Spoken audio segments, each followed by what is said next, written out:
వి gold trusted gold buyers తాకట్టులో ఉన్న బంగారాన్ని విడిపించి ఈ రోజు ఉన్న మార్కెట్ ధరకే కొనబడును. మరిన్ని వివరాలకు సంప్రదించండి 7771077720. మాజీ హోంశాఖ మంత్రులు మహమ్మద్ అలీ గారు ఉన్నారు, మాట్లాడదాం. మహమ్మద్ అలీ గారు నమస్తే. ఎట్లా ఉంది రాష్ట్రంలో పాలన, శాంతి భద్రతలకు సంబంధించి? మీరు కూడా హోంమంత్రిగా పనిచేస్తారు, ఎట్లా ఉంది సిచ్యువేషన్? రాష్ట్రంలో ఇప్పుడు సిచ్యువేషన్ ఏముంది అంటే, ఎక్కడ పోతే మీరు విల్లేజ్లో పోతే, సిటీలో పోతే, హైటెక్ సిటీలో పోతే, డెవలప్ ఏరియాలో పోతే అందరూ ఒకటి మాట చెప్తున్నారు, మనకు కేసీఆర్ కావాలి, కేసీఆర్ కావాలి, కేసీఆర్. నేను కేసీఆర్ పోయిన తర్వాత అనాథ అయినా, నేను అంతా చెప్తున్నారు పబ్లిక్. కేసీఆర్కు మనకు ఏమేమి చేశారు, తెలంగాణ వచ్చే ముందు అందరూ బ్యాక్వర్డ్ ఉన్నారు, మా స్టేట్ బ్యాక్వర్డ్ ఉంది. తెలంగాణ వచ్చిన తర్వాత 9.5 years ఇంత డెవలప్ చేశారు. డ్రింకింగ్ వాటర్ గల్లీ గల్లీకి తాండాలు, మొత్తం ఈ తాండాలు వచ్చిన మొత్తం మా నాయక్ అందరూ చెప్తున్నారు. మాకు గ్రామ పంచాయతీ చేసిన, మాకు నీళ్ళు ప్రొవైడ్ చేసిన, కరెంట్ ప్రొవైడ్ చేసిన, ఫార్మర్స్కు చాలా రైతు బంధు, రైతు బీమా ఇచ్చిన, స్టూడెంట్స్కు ఓవర్సీస్ స్కాలర్షిప్ ఇచ్చిన, మైనార్టీలకు షాదీ ముబారక్ ఇచ్చిన, ఇమామ్ మోజన్కి డబ్బులు ఇచ్చిన. ఈ రేవంత్ రెడ్డి గారు వచ్చిన తర్వాత మొత్తం బంద్ అయింది. రేవంత్ రెడ్డి గారు ఏం చేసిన అంటే ఖాళీ ప్రామిసెస్ చేశారు.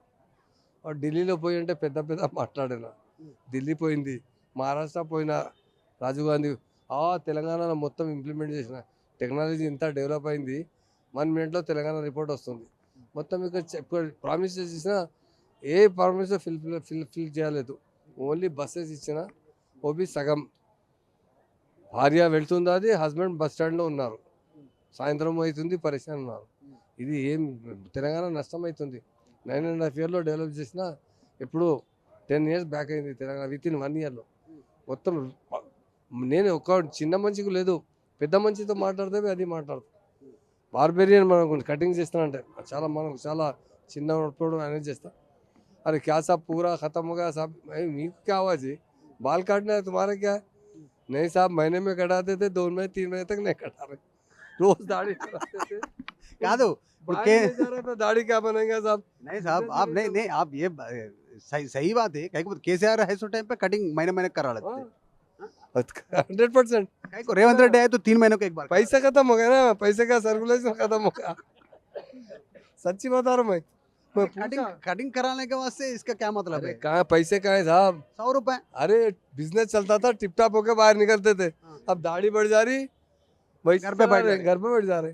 काम धंधा कुछ भी नहीं है, घर में सब परेशान है. वो कहाँ पैसा खर्चा करेंगे? 100-200 लगा के कटाना भी मुश्किल है. इतना टाइट होगा हमारी स्टेट के अंदर. और एक बात ये, माइनॉरिटी मिनिस्टर नहीं है अभी तक, 1 year क्रॉस हो गया, इसके बारे में क्या बोलेंगे? एक ही बात बोलता हूँ साहब, ये पूरा बीजेपी को फॉलो कर रहे रेवंत रेड्डी साहब. उनकी पॉलिसी बीजेपी की सेंटर में कौन है मिनिस्टर माइनॉरिटी बताओ? 25 करोड़ मुसलमान है. अभी हमारे एसटी भाई इतिहास देखे, शिवलाल महाराज की जन्मदिन पे सत्यावती लाडर को मिनिस्टर देने वाले केसीआर साहब. उनको उनका पॉपुलेशन के हिसाब से रिजर्वेशन देने वाले केसीआर साहब. मोदी साहब क्या है, एक पॉलिसी पे चल रहे, जो पॉलिसी है एंटी मुस्लिम पॉलिसी है. मुस्लिम को एजुकेशन के बारे में बराबर बोल रहे हूँ, सबका विकास सबका साथ, मगर मिनिस्ट्री नहीं दे रहा. आप बताइए, सेंटर में मिनिस्ट्री है, कितने मुसलमान स्टेट हमारी कंट्री के अंदर? यहाँ पर तो माइनॉरिटी पूरा कांग्रेस को डाले ना लास्ट टाइम. वोट देते हो तो बहुत बात करे. रेवंत रेड्डी साहब इतने वायदे करे, इतने, ये क्या बोले मालूम? केसीआर साहब 1 दिए, मैं तो 3 दे के बताऊंगा बोले. अब क्या करते हैं? 1 साल 1.25 साल होने को वाला, एक मिनिस्ट्री नहीं दिए, माइनॉरिटी गली गली फिर रहे, उनको कोई पूछने वाला नहीं है. क्या सोच है माइनॉरिटी में? क्या सोच है मुस्लिम माइनॉरिटियों में? क्या सोच है? मुस्लिम माइनॉरिटी बोल रहे हमसे गलती हो गई वोट दे के. किसको वोट देंगे? कांग्रेस को. राहुल गांधी को दिए, रेवंत रेड्डी को दिए. अब रेवंत रेड्डी स्टेट के अंदर लीडरशिप था, राहुल गांधी भी आए थे वोट मांगने के लिए. ना राहुल गांधी कुछ कर रहे हैं, ना चीफ मिनिस्टर साहब कुछ कर रहे हैं.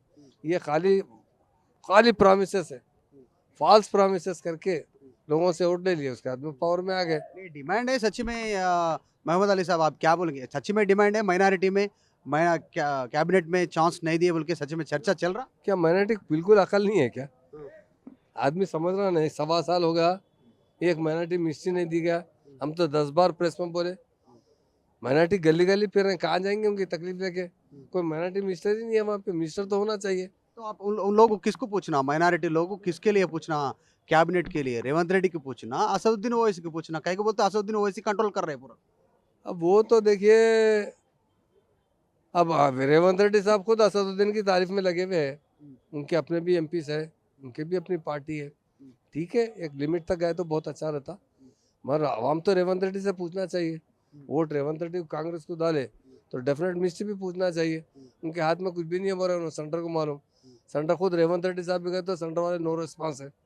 हाल दिन ब दिन बदल स्टेट का खराब होते जा रहा।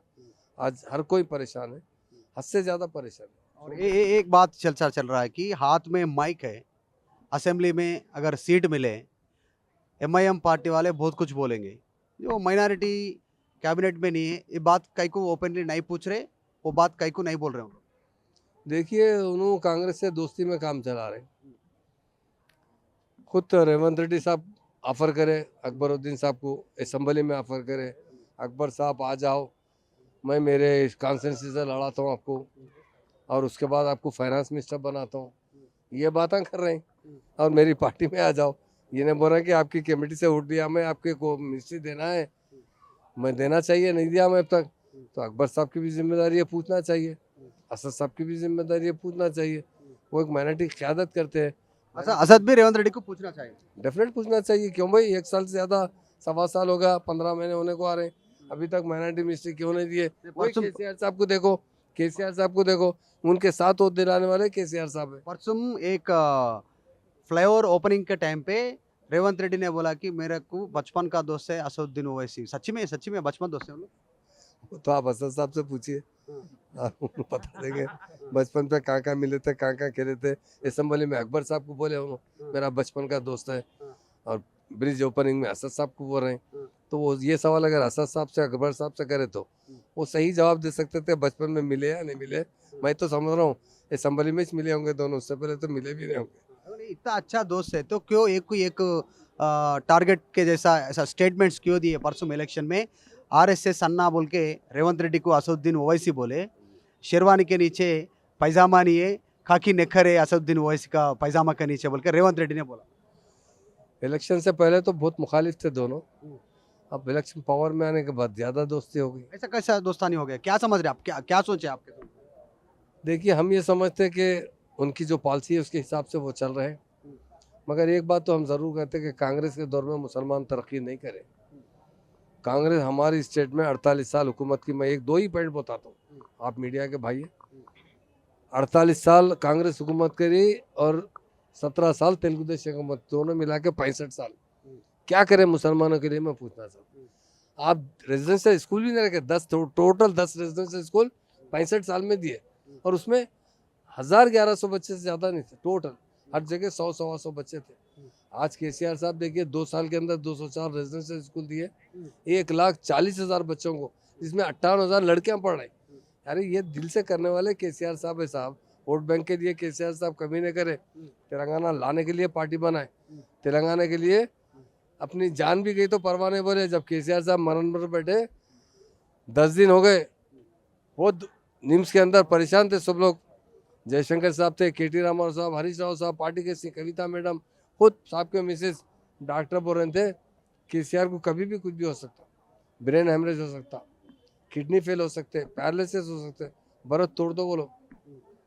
फिर सब जाके केसीआर साहब से जिक्र करे, साहब आप बरत तोड़ दीजिए, आप जिंदा रहेंगे तो फिर मूवमेंट चलेंगे साहब, आपको कुछ हो गया तो कैसा?